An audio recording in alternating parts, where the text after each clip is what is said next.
Dead Men Don't Wear Plaid is a 1982 film noir comedy directed by Carl Reiner and starring Steve Martin, Rachel Ward, Reni Santoni, a bunch of archive footage, and Carl Reiner. The film opens and it's black and white. It's the office of Private Eye Rigby Reardon, and Juliet steps in and immediately passes out.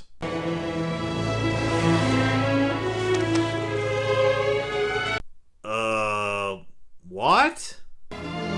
She was real all right. That's assault. What are you doing? Adjusting your breasts. You fainted and they shifted all out of whack. Kids, please don't use that excuse. Julia's the daughter of a dead scientist, which means she thinks he has been murdered. Rigby takes the job and heads to the scientist's office. I hadn't seen a body put together like that since I'd solved the case of the murdered girl with the big tits. He finds a picture of Kitty and a list listing the friends and enemies of Carlotta. Alan Ladd shows up, and this is footage from an old movie. There's some shooting with Rigby playing dead and Alan Ladd stealing the lists. Carl Reiner! And Rigby's out. What are you doing?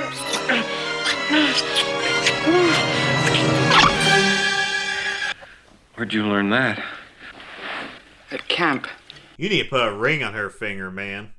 He gets some info on Kitty, and Rigby wants to meet her sister and brother-in-law, discovering a note in the process. Listen, you phony fruitcake! Sorry I called you a fruitcake, Mrs. Hastings. It's just that I don't have time to listen to... All right, don't listen. Who cares? That went well. If I'm not home, leave a message with the butler or the cleaning woman.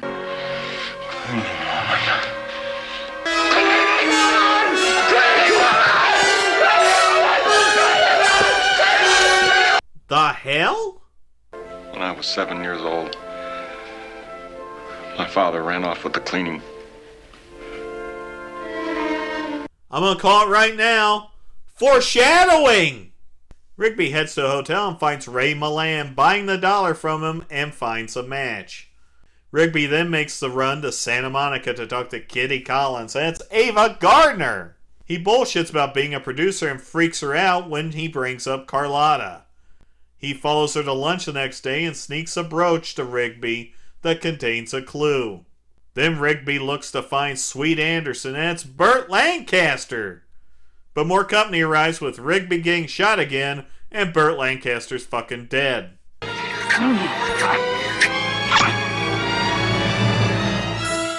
Again?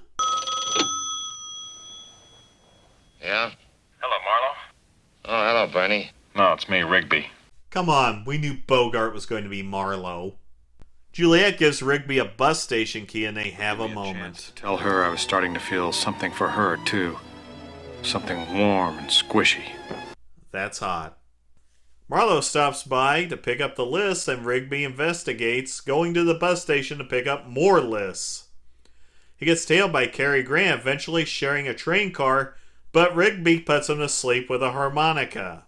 Then Rigby meets Ingrid Bergman, who throws everyone out and they have a drink. Should slip me a Mickey. I felt like a dog. Woof! He's been Cosby'd! It's the old key switcheroo. He wakes up in his office finding Juliet cleaning his wounds. Here's another clue. NITAG 216. I think it's a New York license plate number. It's not NY tag, it's NYT. New York Times. You know, Rigby is great with figuring shit out, but there's no follow-through. There's some discussion about something German and a cruise ship, then Marlowe calls to let Rigby know what Neff is into. He then meets Veronica Lake, then Betty Davis, then somebody says cleaning lady. Cleaning woman! Cleaning woman! Cleaning woman! Oh shit! She's okay! Then he meets Lana Turner, then her dad, who he brings a dog that he doesn't want. Pick that up. But it's all soft and steamy. Pick that up! Well, it is your dog's shit. He's then grabbed by some goons working for Kirk Douglas, and they beat his ass.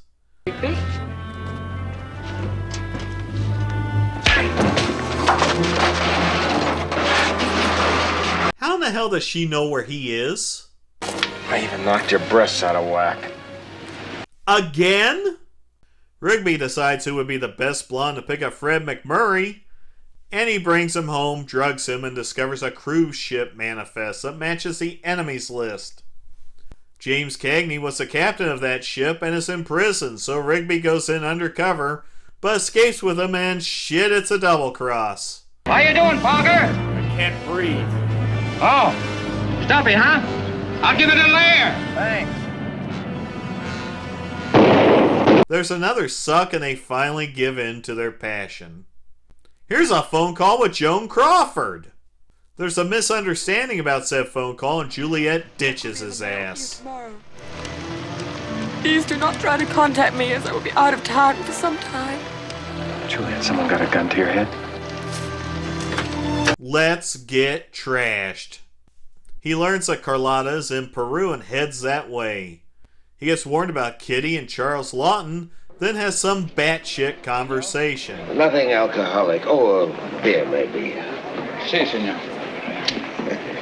Hard liquor goes to my feet. Okay, boomer. But he offers Rigby $10,000 to leave town. He turns it down, eventually passing out again and waking up to Vincent Price. Just let it happen. There's a chase, and that looks safe.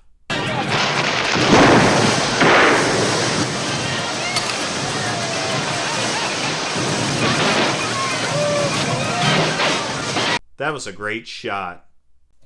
Fucking Nazis! Rigby! Hold it! Stay where you are, you dirty, lying Nazi scum. Rigby. Damn right! I'm sorry to interrupt such a tender scene, but we have a plan to carry out now. Who are you really, Kraut? That's racist. When Bullethead here found out your father had developed a cheese mold so powerful it could decompose rocks, trees, and mountains, he devised a plan to dissolve the entire United States. What?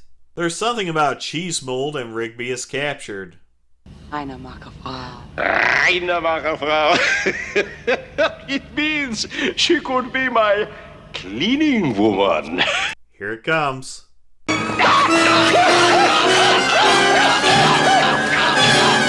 Carl Reiner gets shot, and they all lived happily ever after.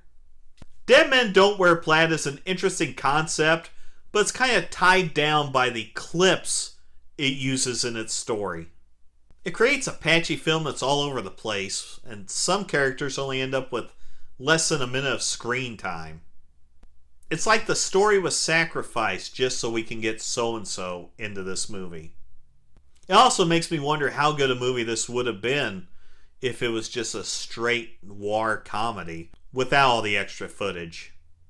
As a kid, when this first appeared on cable, I thought it was dull, and I kind of still feel that way.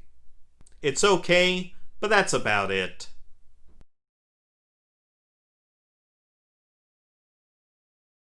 I think that's impressive.